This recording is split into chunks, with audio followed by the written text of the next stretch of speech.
Hello, everyone. Welcome. Thanks for tuning in for another exciting Friday night episode of the Coach's Corner. My name is Sive, and I'm filling in for Vesper tonight while she is off having a well-deserved night off. Before we dive in, I just have a few words. Please ask as many questions as you like. These guys love questions. Drop them in the chat. I'll keep an eye out for them and pass them on to the coaches. Hopefully, we'll have time for everything. So that being said, I'm going to hand this off to Duke Thorfin. Hey everyone, welcome to another exciting episode of SCA Coach's Corner. Tonight we have Duke Edmund, Duke Sean coming back, one of our standard coaches, Viscount Anthony, and myself all chipping in. That is going to be training concepts and without a shield or without standard sword and a shield in mind. Okay, so we'll do a little variance outside of that, just without a shield idea. That being said, I think we're going to go straight into His Grace, Duke Edmund, and get us on the road.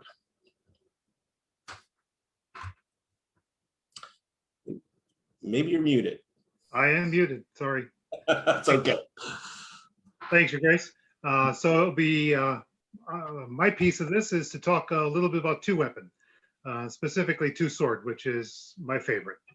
And, you know, even though there's not a lot of historical basis for it in the period of our study, there's a little bit, but it's an oddity. It is a pretty common style. It has been, especially been a common style here in the Mid-Rome. So it developed as one of my favorites early on. So the important thing to remember about the two-sword style is it's two swords, right? You've got no shield. You don't have that large defensive barrier that you can use to protect yourself. And one of the big pieces of that is the danger that you get presented by thrusts. So that's one of the big differences between, you know, the common everyday sword and shield, meat and potatoes, everybody fights it style, and dealing with two swords. So that's one of the things that you really have to figure out as you're processing your way through it. Because that shield just isn't there. Your defense has to change. Your offense even changes quite a bit because you've got two weapons instead of one. So the first thing that obviously is going to come up is you've got two swords. You've got a sword in each hand. You've got to use both hands. So it's important that you train your offhand how to work. So every shot you can throw right-handed, work on throwing left-handed.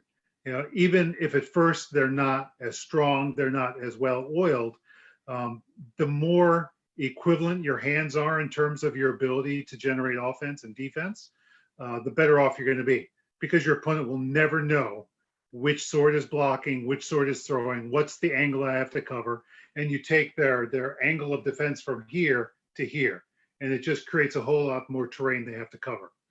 I always liked, when I was learning two sword, to fight single sword, either hand. Single sword left hand, I'm a righty. Single sword left hand to train my hands, my left hand to fight, to throw the shots, but also to transition from throwing the shots into blocking, because both swords have to do both.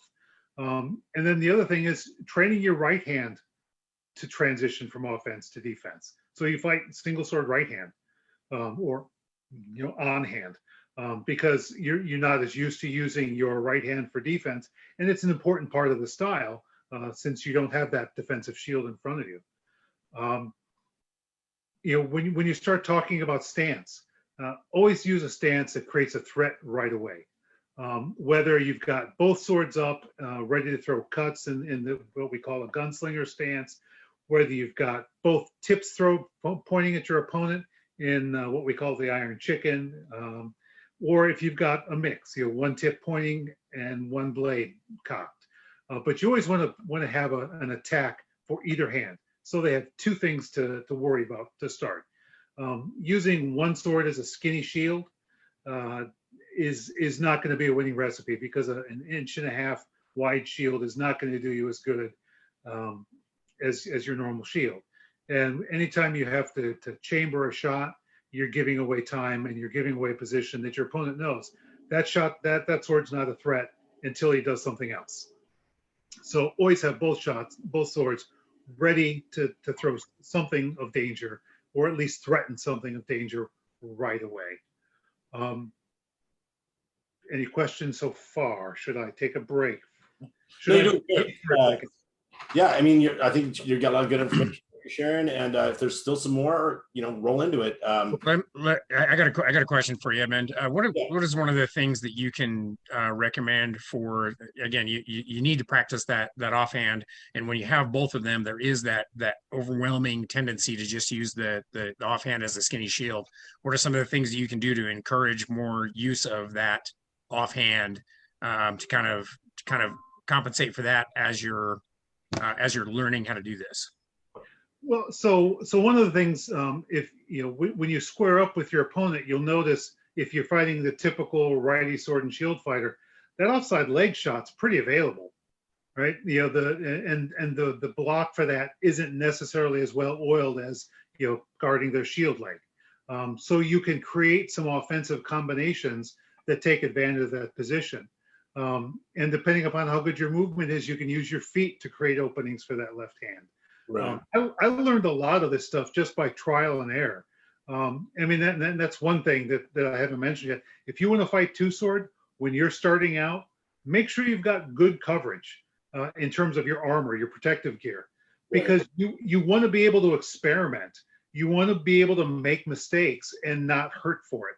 So let me try this. Oh, that was bad. That didn't work. He hit me. Or, oh, hey, that kind of worked. Let's see if it works again on this guy. Okay, well, that worked good. I'm going to add that to my repertoire.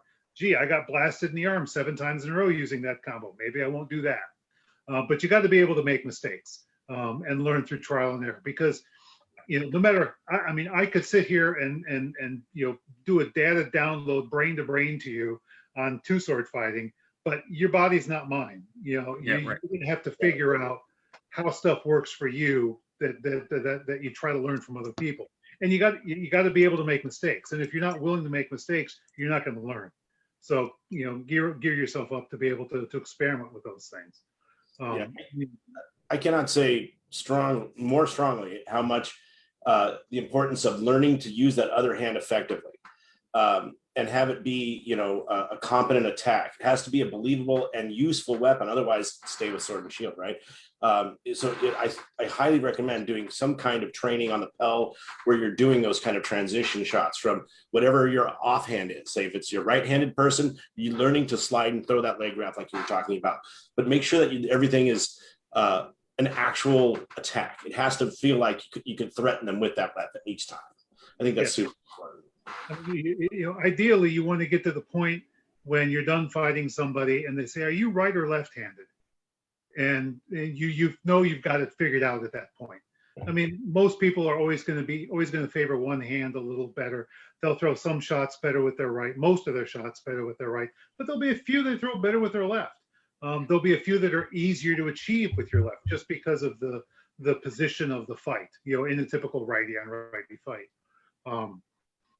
And that kind of leads into making your swords work together, because there's a lot of combinations you can achieve by using your swords to create the opening, right?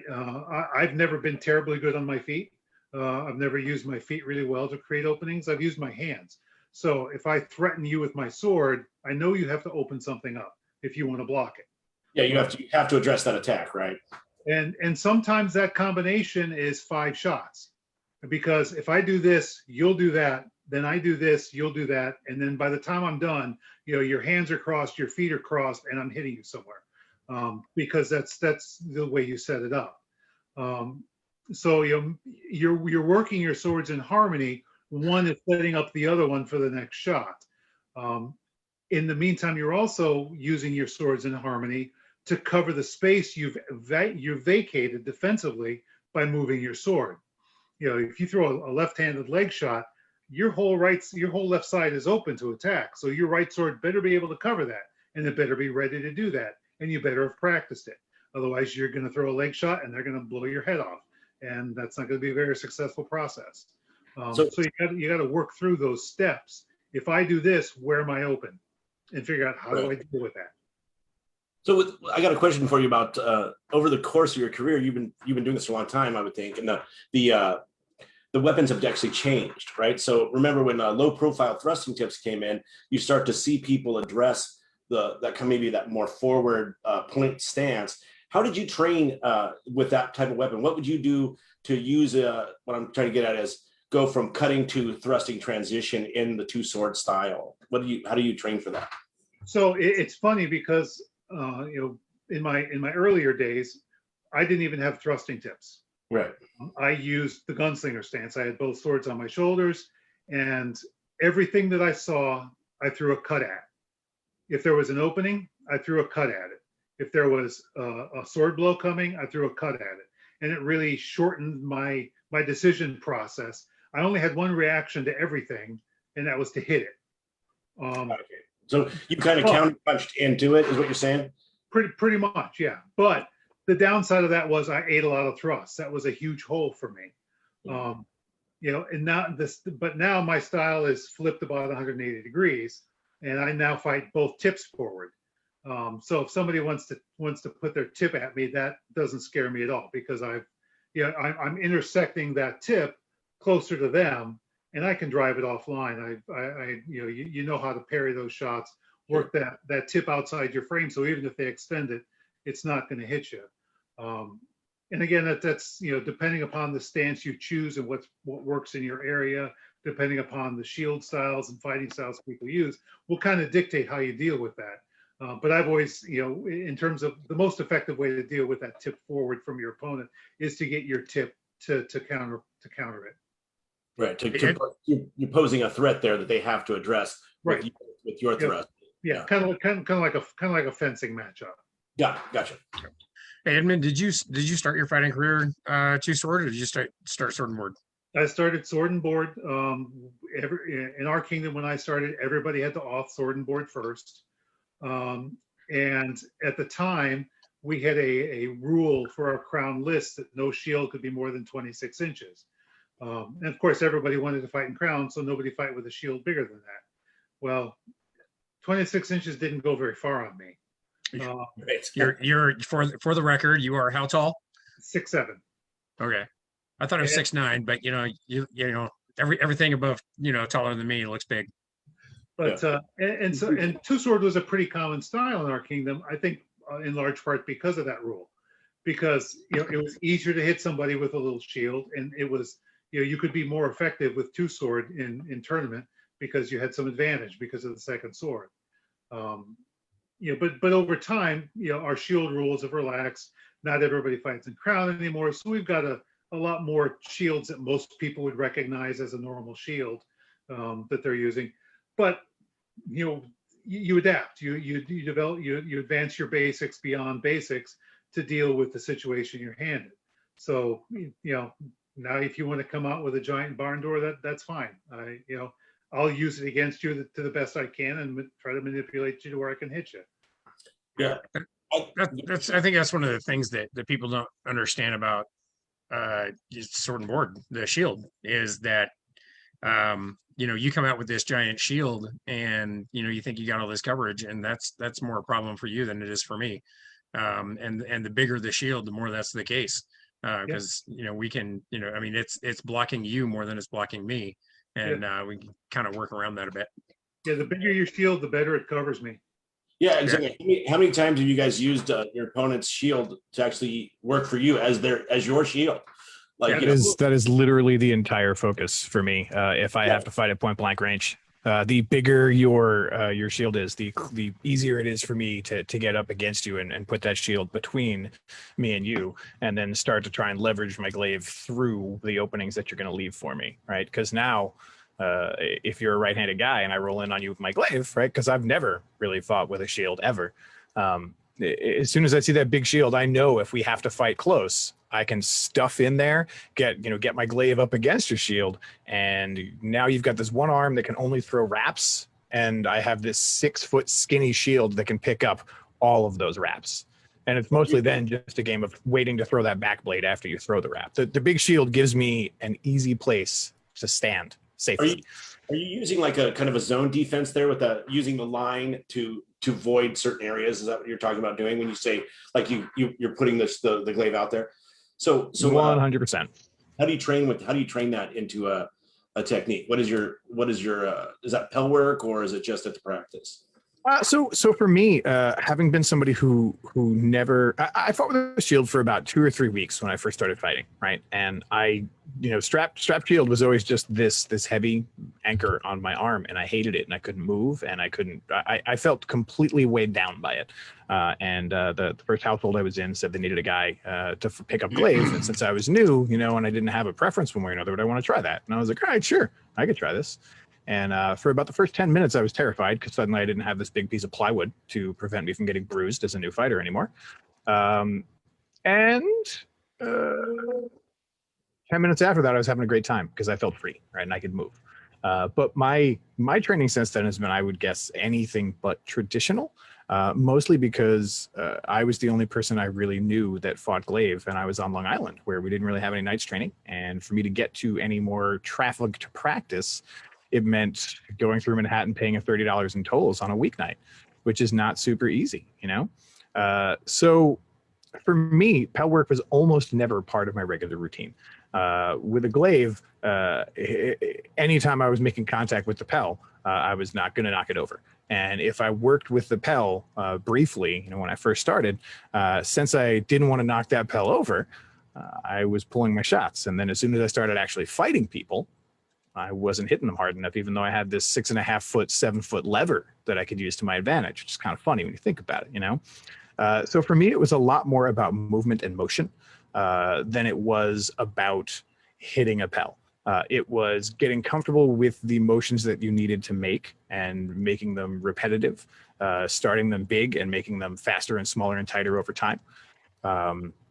So training for blocks, training for those angles was almost entirely learned painfully through actual, fighting, right? Because the best lesson for me, the easiest way to look and see where my gaps were after practice was just seeing where I had the most bruises. So like Edmund said, when you're starting out with these kind of weapons form, maybe make sure you have good armor. Right? Make sure you, because next week's practice is going to be a lot harder if you can't walk, right? So make sure you guys. Yeah. I tell people all the time. Now, when I started, we didn't wear spalders because we were all tough guys and stuff like that. Now I tell new fighters, get spalders, right?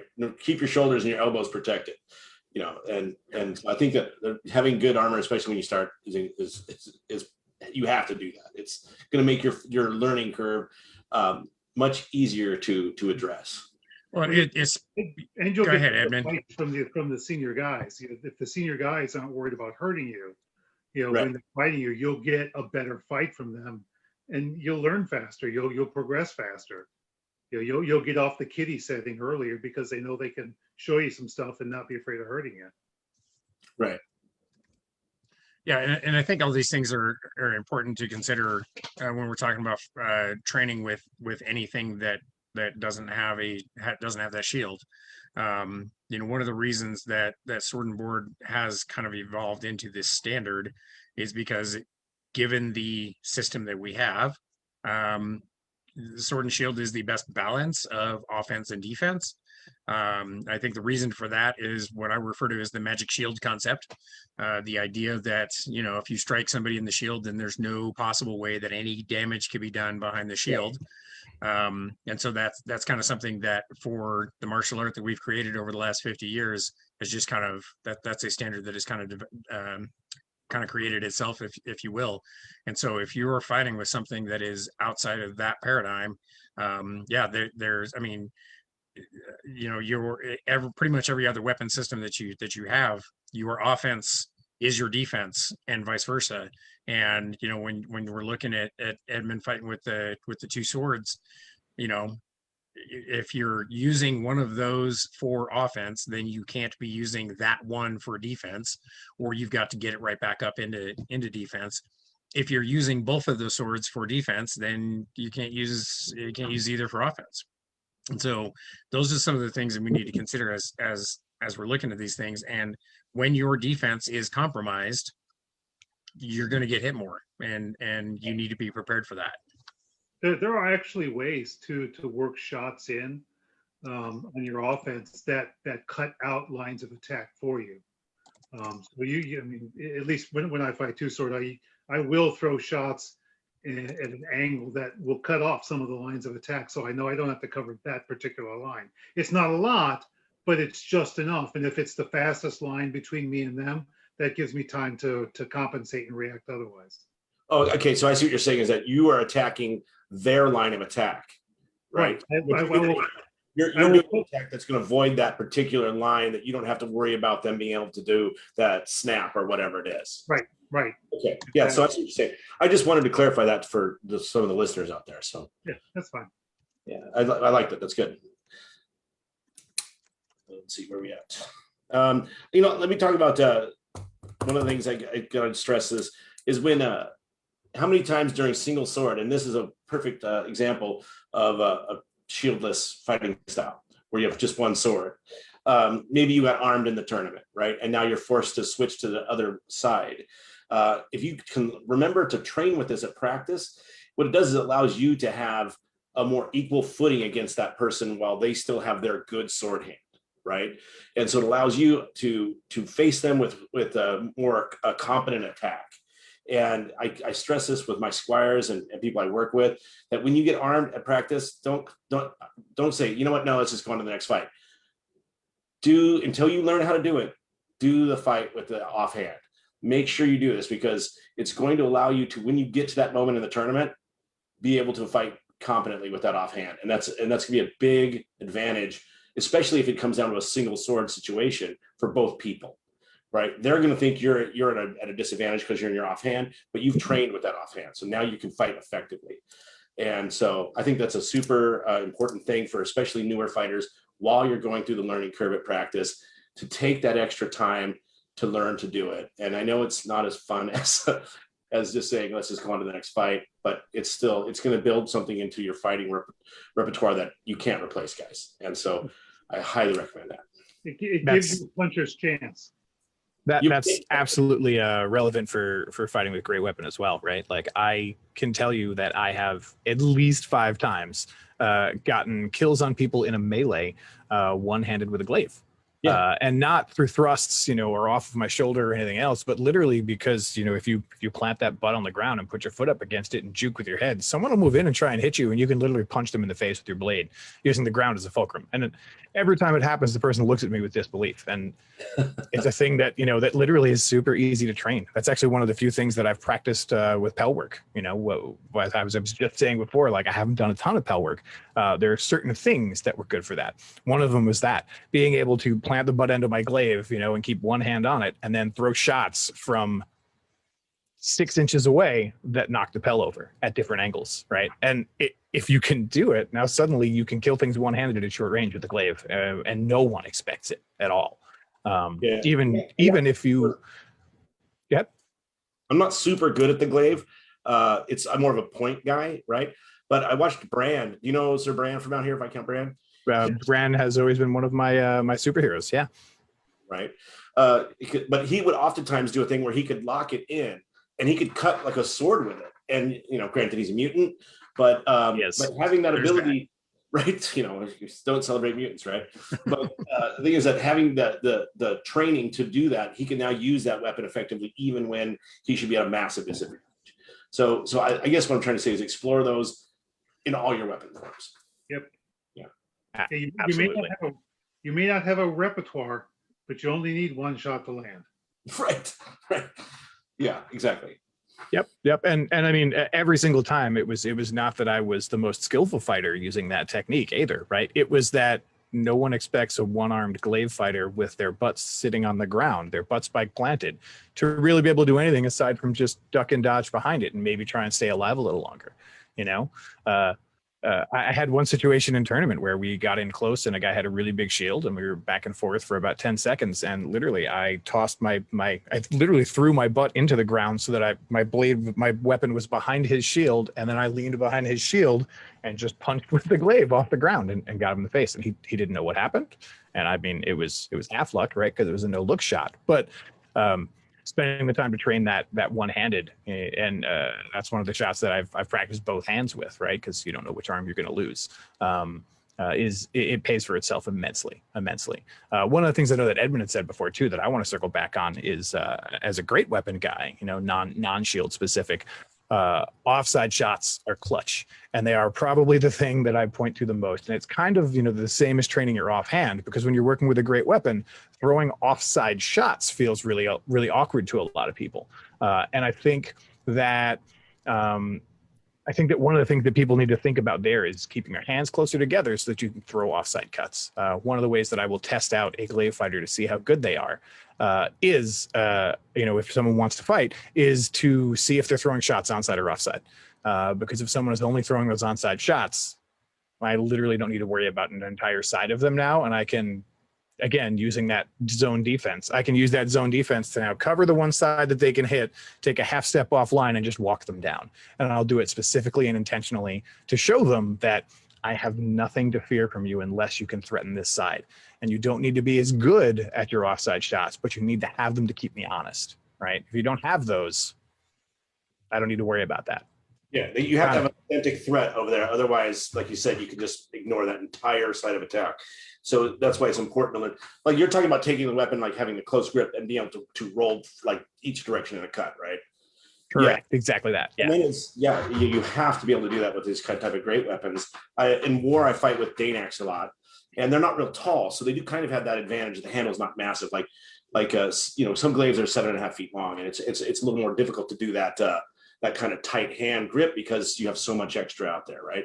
But with a Danax or these 6.5 foot glaives that are really popular, like yourself, you can definitely be able to roll from attack to attack using your footwork and your core, of course. But like having your hands be able to roll like that is huge. Danax, same thing, right? 100%. I can say for certain that the moment that I adjusted my fighting was accidental, and it was the day that Sean got to name an alpaca after me. The day that Helga and I won, Coronet, she brought the wrong glaive. She brought my 6 foot and under glaive from Estrella's, 6 foot and under battles, and I was planning on fighting with something that was about 6'9" or 6'10". And I said, "Oh man, you brought the wrong glaive." And she said, "Well, I guess you better really want it."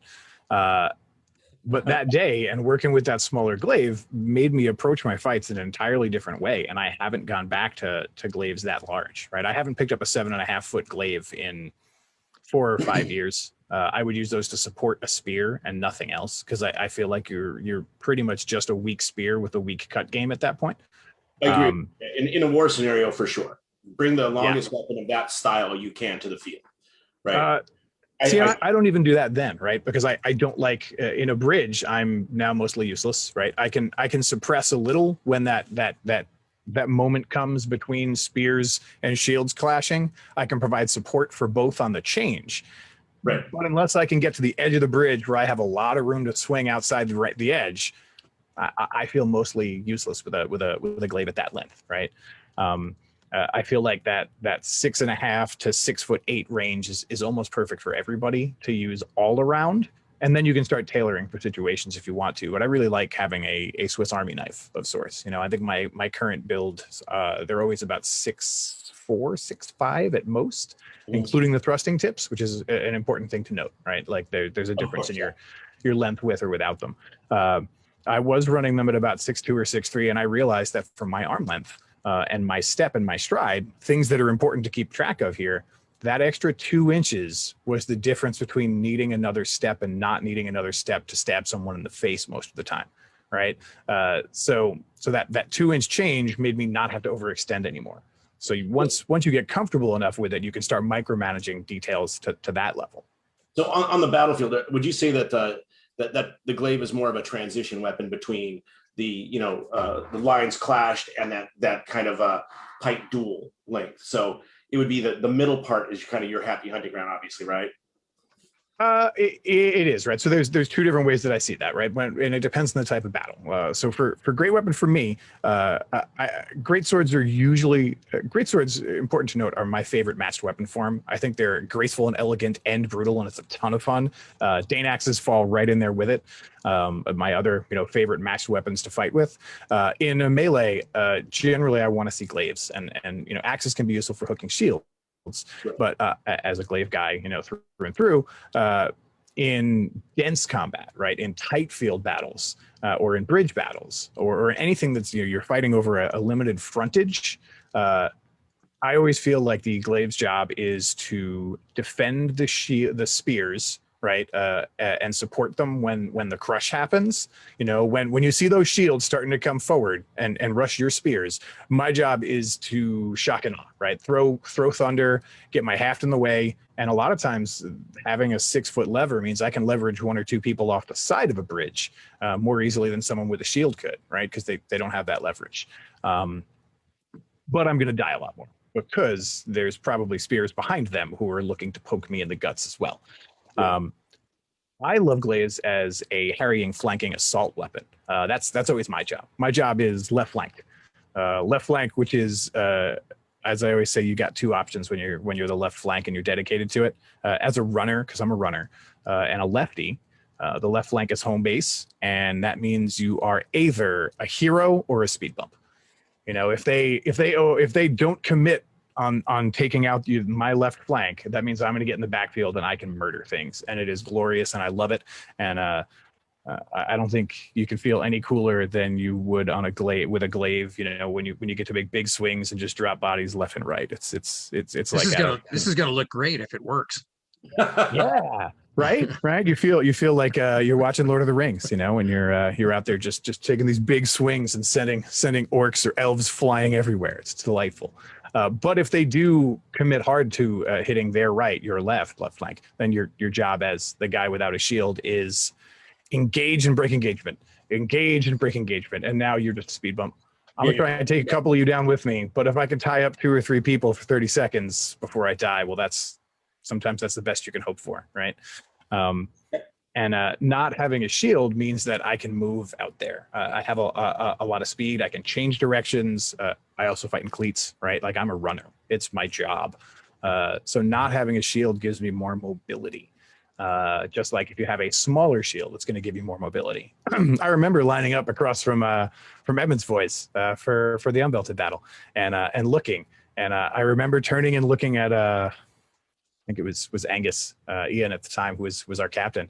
And I remember looking at him and saying, they're going hard right, because you could see the runner unit. You had all these big shields, and then you had all of your center grip boys stacked up on that one end. And it was like, those are the runners. That's where they're going. They're going hard. It's like, I'm going wider than them. That's all I know that happens next, is I'm going to go wider than them. And just by seeing that those shields were in that place, it was evident what was about to happen. And it's nice as a glaive, not having that shield. It's another thing that's interesting as a lefty. A lot of people don't notice if you're left-handed or right-handed, which is important to note. And that's the awesome thing, as Edmund was saying as well, about fighting Florentine. You can change stance. People don't know which is the strong hand, and they may not know where to expect to have problems. Yeah. That is cool. That's a good point. Yeah. How much do you change your hand positions, Anton? So I'm terribly left-handed. I'll be completely honest. I try to train right-handed. I'm really bad at it. I am exceptionally left-handed at everything I do, from fighting to writing to shooting and snowboarding. Like, I'm really lefty. So I can do a little bit. Are you also left-eye dominant? I am. I'm also left eye dominant. Yeah. About the only thing that I inherently do righty is shoulder a rifle. And that's just because as a kid, I was trained that way, right? Even though I have left eye dominance, which means that I'm really good at keeping both eyes open and aiming. That's cool. But that right arm, that's the only place that I have righty tendencies. And it's just because it was so trained in muscle memory, right? And that's a great thing that I always point out to people. It's like, this is a muscle memory thing. If you do it one hand enough, you're going to be super confident in that one hand and miserable with the other. So you need to work both sides. And for me, like, what I really need to do at this point is just start fighting right-handed all the damn time and take my lumps. which is kind of the same with me as training with the shield, right? Like that's how you get better at it. But it's really hard. I learned much slower right-handed than I do left-handed. So I don't do a lot of hand changes. Now, as far as position changes, yes, right? Like you're going to need to choke up. There are times when I will go from the easiest way to explain it, and I know a lot of people haven't seen the idea, is like when I'm holding like this, that's thumbs aligned, versus when you turn your lead hand over and are holding something like this and your thumbs opposed, right? There are times when I'll go right-handed thumbs opposed. So, if I'm outside, I'll be cutting. Go ahead, Thorfin. What's up? Well, I'm going to try and ask you a question about that. Why would you switch from thumbs aligned to thumbs opposed, so that for people trying to figure out your training method here, why would you want to do that? What is the advantage of these two different grips on your weapon? Got it. So leverage. It is entirely leverage. When you are, I'll see if I can back up a little so I can get some body in on it. Get off my chair, make me stand up for a change. So when I'm here and I have this leverage, I have a lot of movement. I can do things with my hands, right? And this is thumbs aligned. This is thumbs aligned. I am now versatile. This is where my thrust game lives. I can move. If we get close as a lefty, statistically speaking, 90% of the people I'm going to fight are going to be right-handed sword and shields. Sure. It's just what it is. So for me, it's super good to be left-handed when I'm fighting a right-handed sword and shield if I'm outside, because my strong side attacks are on their sword side, not their shield side. I can tear off legs. That's usually my go-to. I'm going to hip you. I'm going to leg you. I'm going to take you apart in pieces. If we close, now I'm in the position where I'm up against your shield, and I have to think about where my options are going to be. Right? Like, because to throw cuts, usually I need to throw that offside over the top corner of your shield, because I want to keep that plane, like you're talking about zone defenses. I want to train to have that zone defense over here, because their shots are going to come in from here. Most of the time, they're going to throw wraps all day long.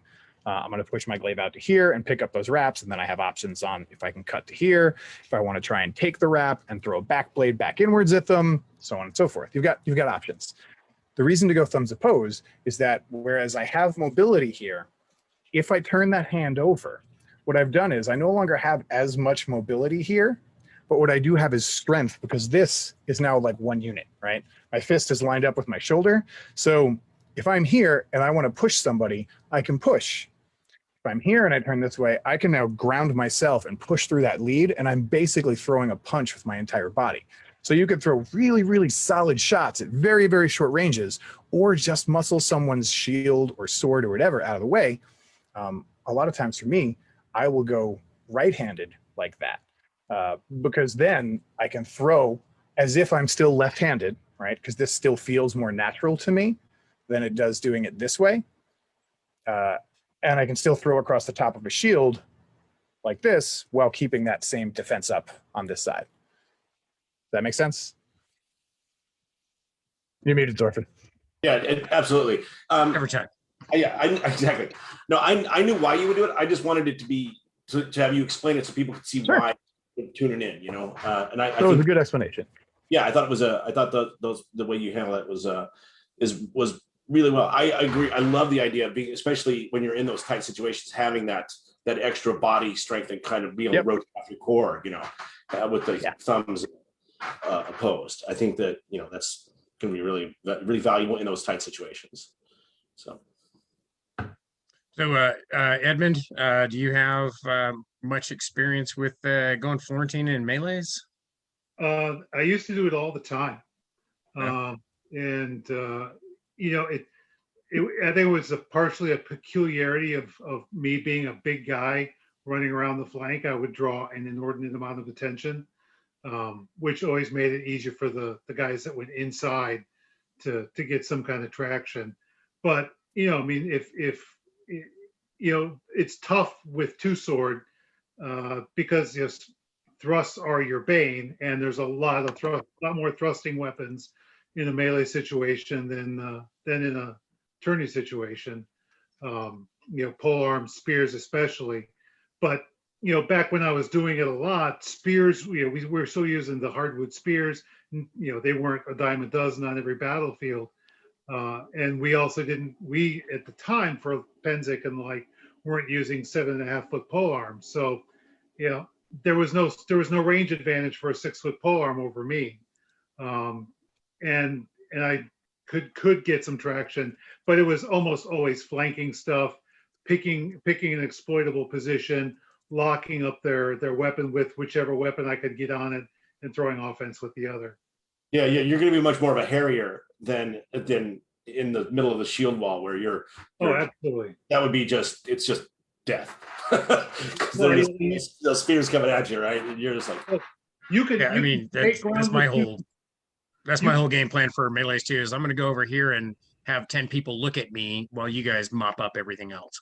Yeah, I mean, you can take some ground with two sword. You can delay an opponent very effectively with two sword.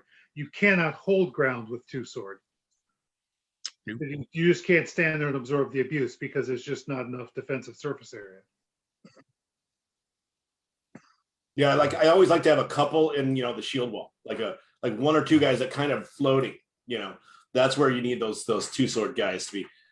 So that way they can jump into that situation as it kind of unfolds. Specifically on the edges is where I think their happy hunting ground is, right? You get over there on the sides where you can get a flank around, like Anton was talking about earlier. You get around the end of the line, right? And you're just, because you're all movement, right? So then you can just kind of cut through. You're just making, at that point, you're just making murder music at 11. Heck yeah, all the time. That's what it's about. Yeah, Edmund, Anton was talking about the length of his weapon that had to change as he kind of got more comfortable with it. What's the length of your weapons, and how has that changed? How's that changed your fight? So once I got pretty well established in fighting two sword, I was using 42s, 42 from tip to tip, including the basket hilt.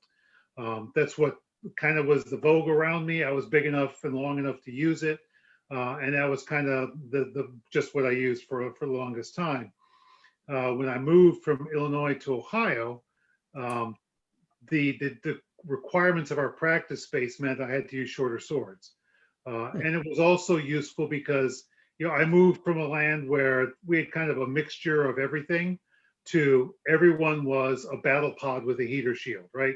They wanted to go belly to belly. They had little short, thick swords, wanted to club you and stab you. And I had to learn to fight against it.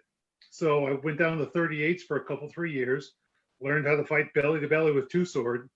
And then once we got back to being able to fight outside, like in the summers, or, once we changed fighting practice sites, I went back to the longer swords. And that's what I've been using ever since, is 42s. Well, it's a sign of a good style is being able to adapt, right? And so you were forced to adapt to different scenarios, and you were successful. So it shows that what you're doing was a pretty valid style. So I know I have a couple of friends out here that moved from mid realm. Then one of them fights Sir Jeffrey Matthias. When I first met him, fought from his shoulders, like you said. Was this what you called gunslinger? Yep, style? gunslinger. Yeah, and there's a less delicate name for it too, but yeah. Okay, that's awesome. But then when the thrusting tips came in, he did a one up here, kind of one out as a threat. Yeah, that's the most common style I see most people doing, is their normal hand cocked and their offhand as a tip advanced. Right. So they're using it as kind of as a initial threat, as well as kind of cutting off that zone of attack by just having a weapon in that line. Right. Hoping to create the low line threat to the belly with a thrust, right, and maybe to an extent, retard the thrust of their opponent, and then having their sword ready to cut. Yeah, I the one that they all taught here was the Paul style, which was like two large kind of cutting motions, right? Yeah. You're all up here, and so seeing guys come out from the mid realm and East Kingdom, which were much heavier with the Florentine training, was more in vogue there, I think, than it was out here. Yeah, well, and Paul's Florentine style is partially cross blocking. So as something comes in, you're gonna cross block. So rather than blocking with the sword that is in the hand of the defense, it'll be a cross block, and as you do that, you bring the one hand across, and that loads the other one. Power loads the other attack. Power right. loads the other one for firing, and I think that's something that Edmund's probably going to get to right now about, like, when the one hand goes out, the other hand's got to be loaded. Yeah, I mean, and then Paul's style, I learned from guys who learned from Paul. Okay. And they just adapted it, and it's really the same basic stance. It's just where your hands are. And I, here you can get around your center axis a lot faster because your hands are closer to the center of the rotation. Out here, it's a little slower movement because you're rotating further out. And I'm not a physical specimen like Paul was, so I needed to use every little bit of physics I could get on my side to be able to pull that stuff off. But yeah, I mean, when you're using this gunslinger stance, you definitely are. As your right hip comes forward with your right hand shot, your left shoulder, your left hip are cocking, getting that hand back for the next one through. And obviously you're adapting to whatever's going on in the fight to deal with their offense. But every shot you throw cocks the next shot. It's like Mr. Miyagi with the drum. Right. You can go and you can develop a lot of combinations off of that. Right hand, left hand, or even reverse hip shots. Your right hand with rotations going different directions. So you can really work those combinations up. The one thing you got to always worry about when you're doing that, though, is make sure you realize when the other guy's dead. Because I tell you, if you, as a two-sword fighter, if you really want to piss off your friends, hit them 3 times after they're dead. and pretty soon they will start developing countermeasures to make sure either you stop or you stop fighting two-sword. Yeah, I know exactly what you're talking about. Duke Fabian, for a long time out from the West Kingdom, he did very, very good with the Florentine weapons. But what he would get into what we call the Cuisinart of death, where he was just, and then suddenly you're like, good. You're like, please, for God's sake, stop hitting me really hard. Right. Yeah. And and he was just like, sorry, I was all in the once he loaded and fired, it was all going. So yeah. I mean, you can pre-program the combo, but you got to have an off switch. Whether you get hit or whether they get hit. You've got to know when the fight's over.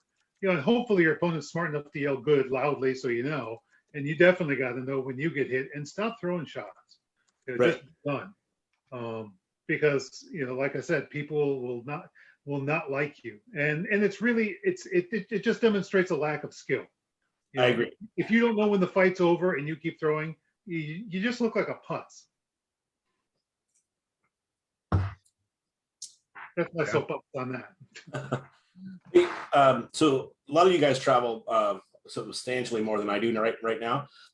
Right now in the West, we've got a lot of these blocking sticks that were made popular by Radnor, which is the broken lance, or one guy does he cuts it so it looks like a boat oar.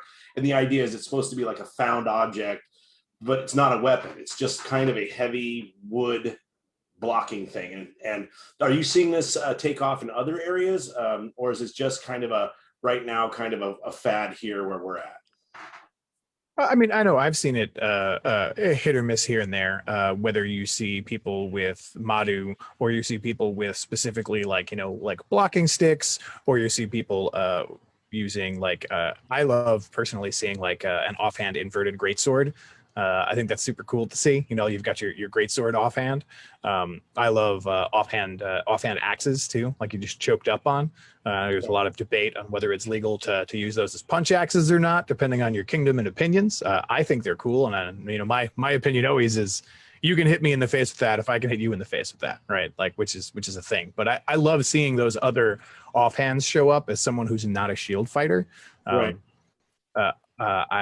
I love daggers, and I think Thorfin. I remember one of the first times I got to fight with you in war. I think you were crown, and I remember we were like the last 2 standing, and I remember you running at, I think it was Tamuki they sent at you with you had a dagger. You dropped your spear and pulled a dagger, and I was like, man, that guy is so cool, because daggers are so much fun, and I've gotten into so much trouble with daggers myself. But the blocking sticks, dagger offhands. I mean, almost everybody has a shield. So when you see someone that has something different that isn't just a second sword, I love it. And I definitely see it all over. Not a lot. Yeah, we don't have much in the way of blocking sticks, but we do have a lot of people experimenting with another weapon in the offhand. The inverted greatsword, the axe, a spear. I fought with all of them. I fought sword and spear for quite a while. As long as it's not a Madu, right? As long as it's not a Madu, that's right. It's Madus are verboten. And I've actually people have that opinion, because I agree that I think a lot of the two-handed sword upside down, the Dane axe, the all those things where someone going, well, I don't want to do a Manu, right? But I kind of do want to do a Manu. And so they came up with a thing that looked not like that, so that way they could do the same basic fighting style, which is great for what we do. Honestly, SCA fighting, since the weapons are indestructible and things like that, it makes for a very effective style. And you see a lot of success with the kind of the low thrusting tip on the bottom of the two-handed sword in your offhand or whatever. I do see that as a thing that is quite frequently adapted to, because our style does, like I said, with the indestructible weapons, it allows you to experiment with things that would probably not be really, Well, and several years ago, there was the Society Royal Marshal from the Mid-Realm had tried to kind of fudge what weapons you could use with a spear on each hand, or a point on each hand, which I think a lot of people took to kind of be targeted at Madus. And Duke Timmer here in Artemisia kind of took that and said, so it can be this long and have thrusting tips on each end. So basically what he refers to it as a spear. Fight sword and spear, doesn't have the buckler on it, just uses the gauntlet for hand protection. But yeah, it's sword and spear. Radu used the broken lance thing for years. The blocking stick that Thorfin's referring to is I've heard referred to as just Mr. Stick. Mr. Stick. Yeah, Mr. Stick. It's my squire, my former squire Lachlan, has used that quite a bit.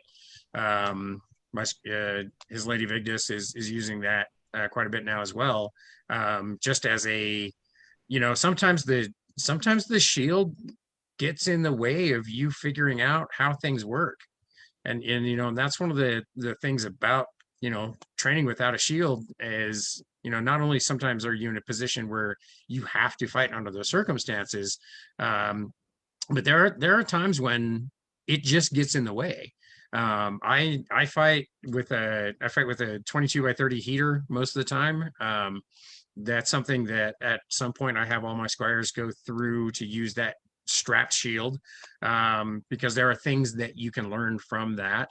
But there are things there are advantages you have with center grip shields, and there are advantages that you have with bucklers and Mr. Stick and Florentine and all these other things where you can see a lot of the fight that you can't see when it's obstructed by however big your shield is. And again, the bigger the shield, the bigger the problem for you. It's not that big of a problem for me. Yeah, that's one of the truest things about fighting with a non-shield style, is you just see the fight so much better. And that's one of the peculiarities of the way I've learned to fight is I need to see what's happening in order to be effective. So I fought with one of the bigger strap shields for a while. But I never got to the level that I am with most everything else with that shield, because there was always that piece of vision that was missing. Yep. I've just started working with a fighter who's he's been fighting for over 20 years. He's an accomplished fighter, but he's switching his shield style to a center grip kite shield, which is a very linear up and down style, right? Versus the round shield, which your hand can literally go wherever it needs to go to make the block. You can't let the bottom of that shield change direction. But he's fought for 20 years with a side strapped heater. And so he's fighting against all this muscle memory. And one of the things that a friend of mine, Jarl Ragnar, and myself were just thinking about trying to have him do was switch to one of these blocking sticks, because it has the same kind of concept as that center line of the kite shield, right? Yep. Is that you have to maintain that line or else you're off. So it's going to be more of a zone defense right now, right? Cutting off the areas with the stick, but maintaining that up and down all the time. Otherwise you lose your defense. But then switch back to the kite shield once he starts to get that type of body mechanic figured out. And what that allows you to do then is you have so much extra fudge room, right? That you can then, maintain that linear style, but gives you that room of blocking and covering mistakes because now you have the full size shield, right? So it's something that we just started kicking around Wednesday night. So I think that he watches the show, so he may be surprised to find that we're going to try and have him work with this style. We're absolutely on the right track there, because using the stick, I mean, your best defensive orientation on that center grip kite is the same as the best defensive orientation on that stick. Exactly the same. And using just the stick will give him the visual cue of this is how I have to orient, and it'll make him move his hand that way, which will train him to orient his hand properly with the center grip kite. Exactly. And I think this is on the right track. A good training tool that anyone I think can adapt now is if trying to figure out a way to for these center grip kite shields that are kind of popular in a lot of places right now. That's a good training tool that I just came across thinking about this week. So, I know for me, like that difference between being someone who fights without a shield. As I said before, like a strapped heater, I can't do it, like to this day. And when you first start fighting, everybody's going to teach you how to fight. They're going to give you a strapped heater, and give you a sword. They're going to kick you out there. They're going to show you how to throw a flat snap. And there's a couple of problems with that for me, right? Number one, the strapped shield just feels terrible. It always does. I have yet to pick one up and have it feel okay. And I've tried a dozen different sizes and shapes and styles. And the first time that I got a center grip handed to me, I went, oh, because suddenly instead of being here, I was here. And I could move kind of like I would with a glaive, right? Where I could move my hands independently. I can, if I'm going to throw that, that big offside cut, I can throw my hands almost the same way and just push the shield out and throw from behind it. As a lefty, that works out great, right? Also, teaching your left-handed fighters flat snaps first is painful because I hate it. And I think I've thrown flat snaps twice ever usefully versus other lefties. Otherwise, every time I throw a flat snap, I just get murdered. It's just generally how it works, right? That's but a lefty versus lefty fight, the winner there is the guy that can throw a flat snap. The guy who can throw the flat snap first. Exactly. That's why I've only thrown him then, right? Otherwise, it's that learning that the thumb lead was the lefty flat snap was like, my world changed all of a sudden, right? And then suddenly I started enjoying fighting with a sword and shield. Also, thanks to one of you guys who definitely helped out with that a little bit. There's a lot to be said for that difference in how things change when you have a shield in your way blocking your view versus not. I haven't fought with blocky sticks really or with Madus. Everybody gets down on Madus, and honestly, like the way I look at it is the rules tend so heavily towards shield that if someone wants to make a weapon that's within the rules and bring it out there on the field and run it, cool. If I die to it too much, it just means I need to fight that guy more. And I need to get better so I could beat him at his own game, right? Your skill set shouldn't be dictated by what your opponent brings to the field. You should be able to fight anything as long as you have your skills built up. If you can trust your skills, then who cares what they bring, right? I'd rather they didn't bring a crossbow because or something like that. But that being said, I think that you should be. You should have enough faith in your own abilities to be able to fight any weapon form and think that you're going to be successful. That's what we all should be kind of aiming towards. And I think that's a great point. I mean, when we talk about excellence in our sport, especially when we talk about, I mean, let's face it, one of our first and most common goals is to be knightly. To have a skill level that is knightly, and I know for most kingdoms we assume that part of that knightliness is that you are able to pick up anything, any weapon. So part of the the drive in doing this particular episode is the idea that we need to be training with these other weapons because again, you never know when you're going to be found in a situation in which you are expected to pick up anything and account well for yourself with it. So we definitely need to be practicing those things and being better martial artists at large. Right. I learned more about fighting sword and shield and fighting in general when I started picking up polearm, because it taught me a lot more about angles of attack and movement, and it just opened up a whole new bunch of concepts that made my understanding of sword and shield that much better. And if Conversely, dovetailing into that perfectly, Your Grace, like when I started picking up a sword and shield, all of a sudden I started learning so much more about how to use my polearm versus a sword and shield, right? You're coming from a background of having, single-handed weapons, and me coming from a background of having two-handed weapons. All of a sudden, when you pick up the other one, things make so much more sense.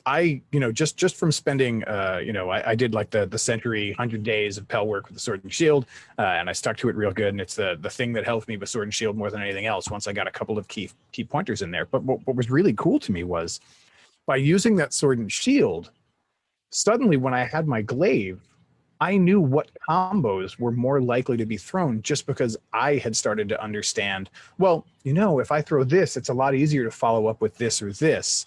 It's a lot harder for me to throw this and then go to that shot. So it was letting me automatically eliminate possibilities or adjust probabilities is probably the better phrasing, right? Because that's what everything there is. It let me adjust probabilities more efficiently because I have all this glaive brain.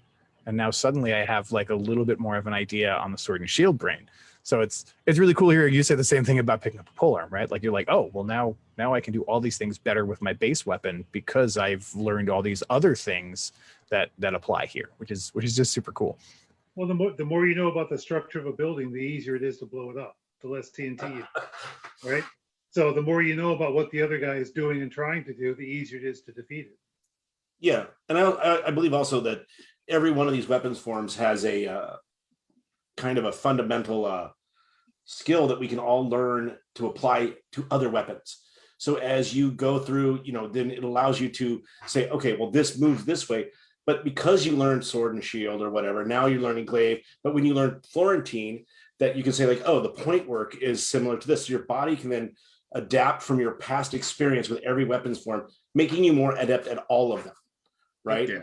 And I think that we all like, my knight was a big guy about picking up any weapon. You better be good at it. Right.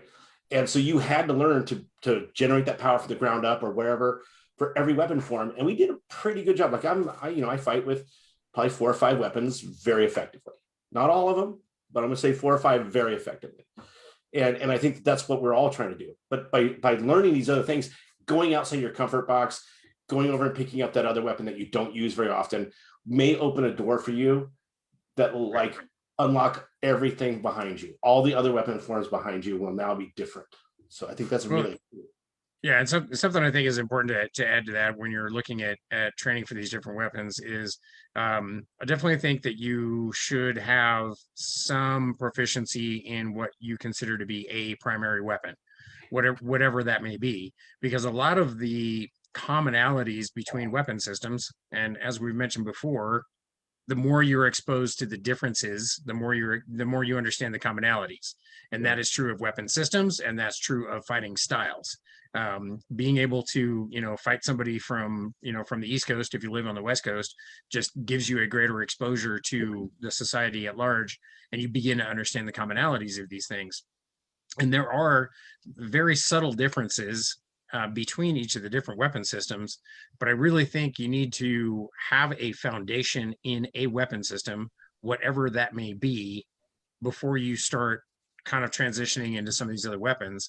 And one of the things that always really frustrates me at seeing at practice is that fighter that they fight sword and board against one person, and then they fight Florentine, and then they fight glaive, and then they fight and they're spending the whole practice like fighting all of these different weapons.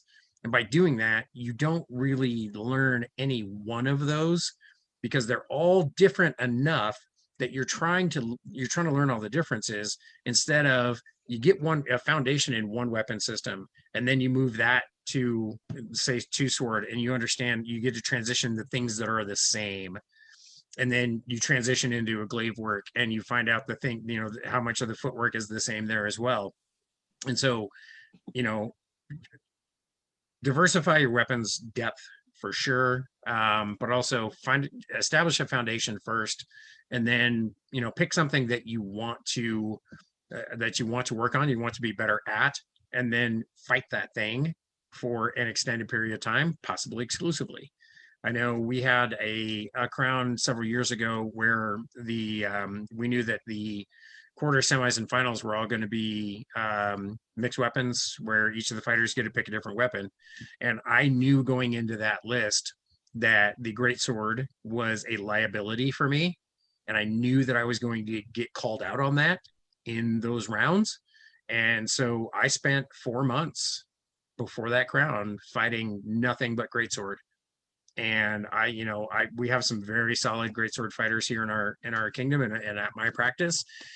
And man, that was tough. It was embarrassing at times, but that gave me the preparation that I needed to be able to at least feel like I could account well for myself in that particular list. And as it turned out, I won a couple of those. But sometimes that's what it takes. If you have a liability, just pick it up and start using it. And that's all you got. I would say one of the things too that I have found, read great weapon and training great weapon specifically, right? I find a lot of people when they want to start fighting with great weapons, or new fighters who show up and want to start with great weapon. And I've actually seen a lot of that, where they show up and it's the thing that they really, really want to do. And then most of the time they end up getting discouraged and switching over to sword and shield or stopping entirely, right? Almost everyone wants to start fighting with a great sword or a Danax, right? And I understand why. They are exceptionally fun weapons. They're weapons that look more like real weapons than most of our other weapons do, right? They have a lot more feel and flair to them. I love fighting with them, right? Like I'm here for the show just as much as I am the sport personally, right? And it's really, really interesting to me that so many people pick those up and get discouraged. The thing that I try and drive home to people all the time is, if you want to learn how to fight great weapon, pick yourself up a glaive. 6'6" to 6'9" is probably is generally where I steer people first. But from my experience, right, and this is, oh man, wow, like 10 years fighting with a glaive now, and now I suddenly feel real old. Almost everything that you learn fighting with a glaive will transition into using a greatsword or a Danax. Almost everything, right? Like 75 to 95% of it are things that you can do with shorter weapons that have, that have butt spikes, that don't, that have axe heads, that don't. It doesn't matter, because most of those basic motions, those things that you can do with a straight up stick glaive, which is less exciting and cool looking, will translate to those. But if you start with a greatsword, or you start with a Danax, it's sort of so much more a specialty weapon that when you then try to go back to using a glaive, I feel like you're at a disadvantage, right? There's a lot more specific, particular knowledge you learn in those specialty weapons. That's awesome and needs to be learned if you want to excel in them.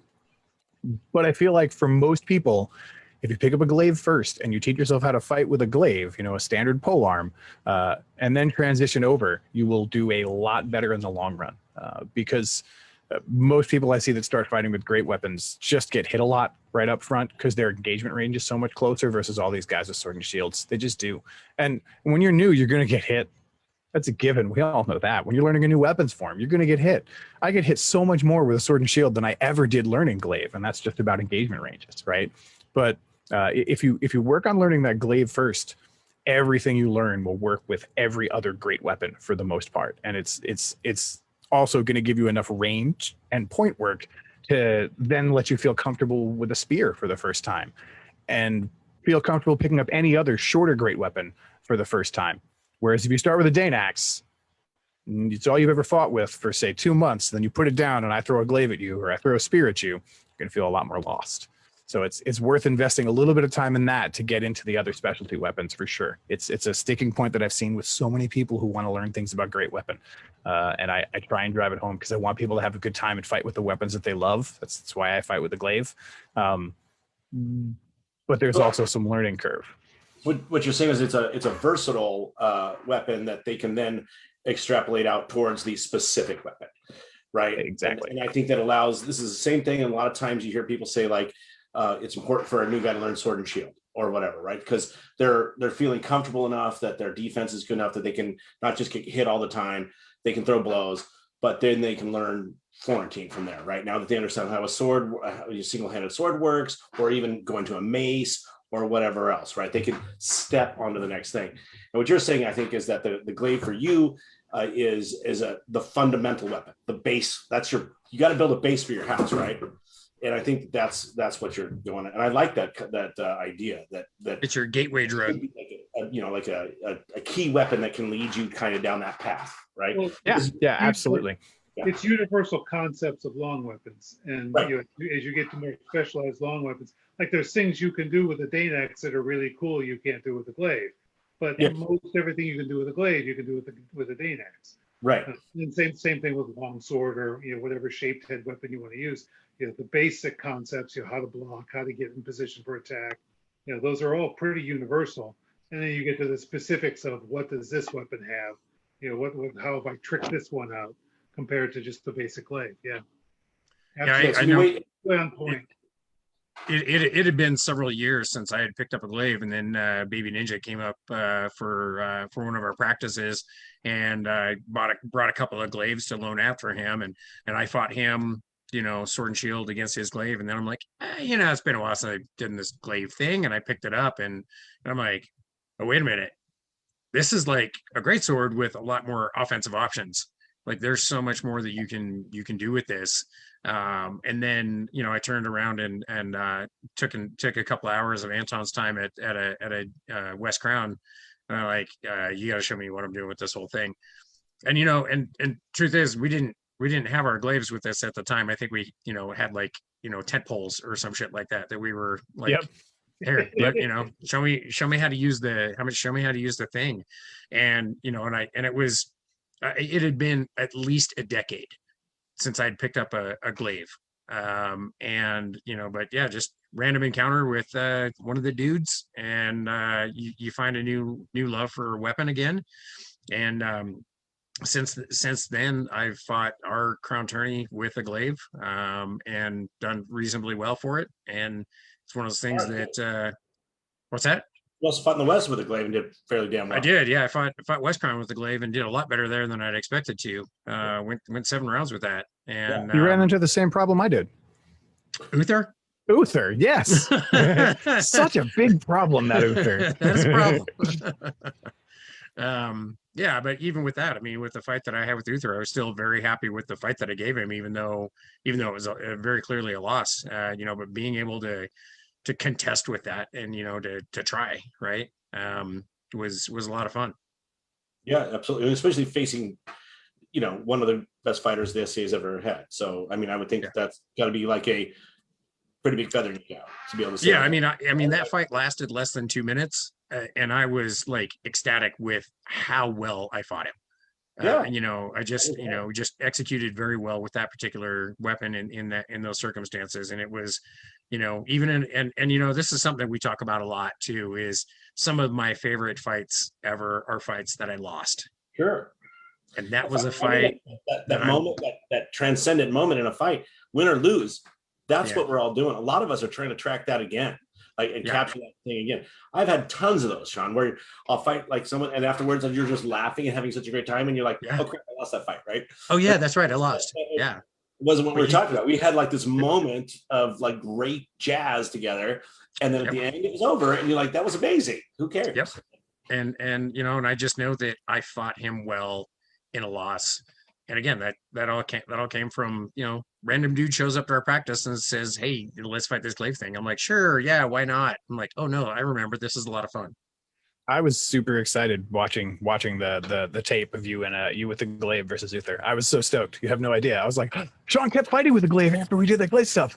And look at him go. Look at him go. Oh, and My Uther little baby's all happened. grows up. And then Uther happened. But like it was just so nice, right? Because like it's a thing that I love, and I got to spend a little bit of time sharing a thing that I love with you, and then you got to take that thing I love and go get pounded into the ground by Uther. Yeah. Like this is a shared experience that we have now, and it's one that I appreciate. But like being able to show up with a glaive and perform at that level in a game that is really pretty heavily gamed towards sword and shield style, right? Like it's just how it works, and I understand that going into it.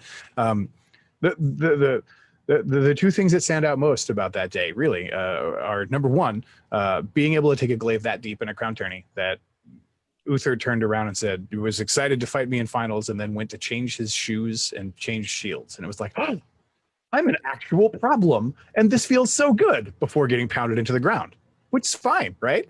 And on the realms of like some of the best fights or losses, like the single bout, the single moment I remember best from that day was me getting one-shotted by Sverre. Sverre one-shotting me was the highlight of my day, and he looked so confused because when he hit me, I went yes, and fell to the ground enthusiastically because it was perfect. He murdered me beautifully and looked really confused as to why I was so excited about getting killed. And I will always remember that moment because it was just so good. It was there was just all this energy and this build up, and then boom, I was dead, and it didn't even matter that I was dead because it was so good. Right. Yeah, and one of the things I wanted to mention about looking at training with some of these different weapon systems, because they are not the standard paradigm of the sword and board. As you are training with these weapons, if and Anton kind of mentioned this too a little bit, that, and if that's your jam, if that's what you want to do, if you want to be a great sword fighter or a glaive fighter or a two sword fighter or whatever, if you want to from the ground up day one fight with something that is not our standard, by all means do it. You do need to be aware that it is a harder road to hoe, because the system is somewhat gamed for sword and board fighters. I mean, there's a reason that is kind of the standard. There are more of them. So whatever weapon system that you are going to pick up and try to make your thing, you just got to know that there are fewer people who can show you how to use that weapon to begin with, and there are fewer opportunities. Well, you're certainly not going to be fighting a lot of glaive on glaive. And we had one of our accounts here in Artemisia as the one person that has won our crown exclusively with greatsword. And one of the things that's Count Tahood, one of the things he told me years and years ago was, I didn't get good at fighting greatsword by fighting other greatswords. I get good fighting greatsword by fighting against sword and shield. Yep. And that is what you are going to be facing a majority of the time. Like Anton said, 90% of your fights, right-handed sword and board fighters, right? And so just be aware that by all means do it. It is going to be some hard work, but it is work that is worth doing. And if that's what you want to do, by all means do it, and do not let anybody dissuade you from that. Agree. Definitely agree. Yeah, yeah. The whole point of what we're doing, guys, is to have fun, right? And so find that thing that brings you joy. Have fun with it. Now, I'm gonna kind of, we're getting close to the end of the show here. We have about 10 minutes. I want to talk about a couple kind of training things that are about war fighting, because a lot of great weapons are used in war, and there's a couple very specifically to war. And so I'm going to have the guys jump in after I kind of talk a little bit about the spear. I bring 3 weapons to the battlefield. I bring a 9-foot spear.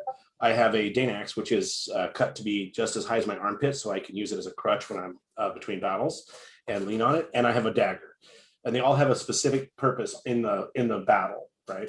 But my main weapon in war is a 9-foot spear.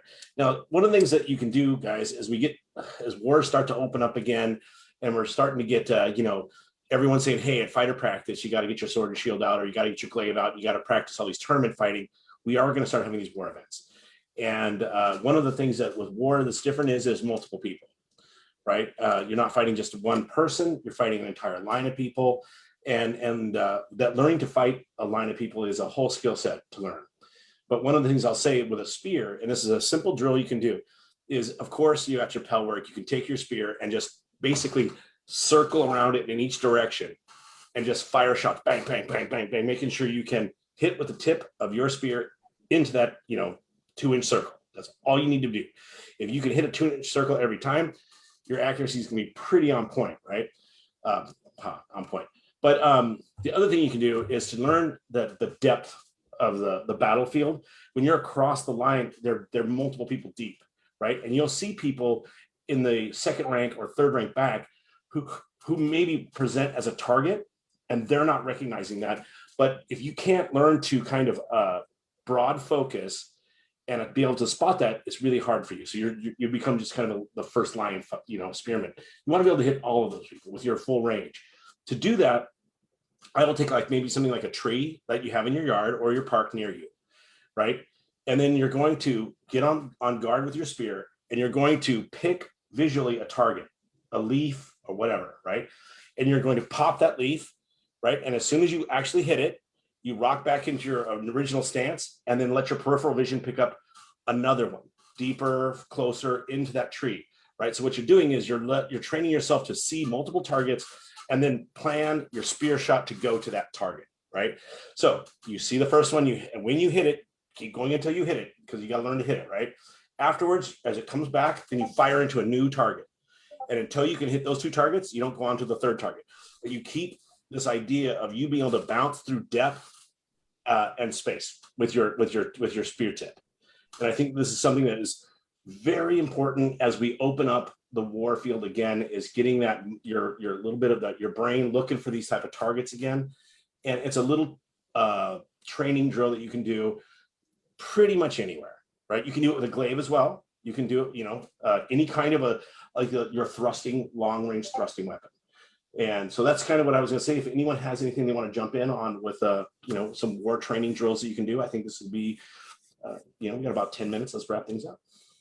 I think the one thing that a lot of people don't realize is a function of being a polearm fighter in melee is that you are automatically promoted to sergeant of the shield fighters that are near you by virtue of the fact that most of the time you're going to be standing behind them, not have a shield, and have better visibility, right? So you're generally more aware of what's going on than the guy in front of you in a line who's behind his shield trying to stay alive and trying to keep the person to his left and his right alive. And once you realize that, the next thing to realize is that your glaive, your polearm, makes for an excellent positioning tool. You should be directing the people in front of you with your glaive. When we're in a charge, if we're moving, my shield's in front of me. We'll have my glaive across their backs. That way I can support them if they get charged. I'm going to steer them left and right with it. And when it's time to, get that 6 steps out and it's go time, I will call a target. I will say, green shield, and then I'll tap them on the back. I'll push them. I'll pop them with it. That way they know it's go time, right? And these are all things that you can use to communicate, steer, and work with the shields.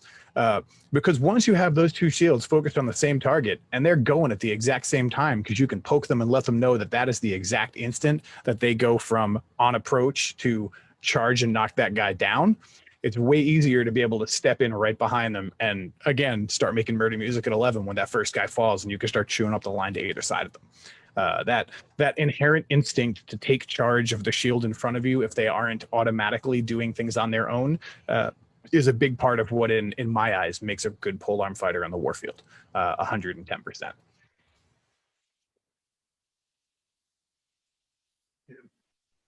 My best warfield advice, if you are the XO of your unit and you've got a really solid commander, somebody who, he's the guy, she's the gal that makes the unit go, they are a bit large and in charge, make them fight single sword, because that will keep them doing the job they're supposed to be doing, and not let them, because no one's going to get ballsy with a single sword in a melee until they're the last one left. And it'll make them wield the weapon they're supposed to wield, which is unit. Yeah, absolutely. There used to be a general from Kaid, Balin the Hunter, I think was what his name was. But he Balin of Tor. Balin of Tor, you're right. Yeah, that's right. Balin of Tor. His thing was that he didn't have a weapon. He had like a stick, like the Roman general, because they knew that if he had a fucking weapon, he would get into the thick of it, right? And they needed him to not do that. So I fully hear what you're saying. Yeah. By the time that person needs to be hitting somebody, by the time that person needs to be hitting somebody, it's way too late, and things are really, really bad at that point. So I'm guessing that most of us have seen the movie Black Hawk Down or familiar with the story Black Hawk Down, right? So I before I got into the SCI, I played a lot of airsoft. I would travel to national level games. We'd play at military bases. My unit got to play at a game where Danny McKnight, the guy who gets his neck blown open in Black Hawk Down, was the actual Danny McKnight was the commanding officer of our entire unit. And we got to play, tip of the spear for him all day long. And at one point, he's not an airsoft player. He'd been given this random, kind of crappy gun. And we had all brought like 6 each in case our weapons went down. You want to be prepared, et cetera, et cetera. And we roll in there. I remember vividly looking at him and saying, it's like Colonel McKnight, would you like a better weapon? And he looked at it and he picked up his gun. He put it back down on the table and he said, No. We're going to have a good day. You boys are going to do your job. I haven't fired that yet, and I don't intend to. And that's exactly it. That's exactly it right there. From the mouths of a guy who's been there, done that war fighter. I'll take that every time. All right, guys. Great show tonight. Everyone shared a lot of great information, I feel. And there's still more, room to talk about this another time. I feel there's a lot, one of the things that Sean says a lot is that range is range and timing is timing, but there is things that we can address for every weapon form across the SCA. And I think there's a lot of conversations to be had. Thank you all for being part of it. Your Grace, thank you. Your Excellency, and Sean, thanks a lot for. And what do we have next week? Next week, we've got a conversation with Duke Timothy of Arundel coming up soon. And that being said, thanks from Coach's Corner, and we'll talk to you guys soon. All right, have a good night, everybody. Good night, everyone. Good night, everybody. Rock and roll in your hearts.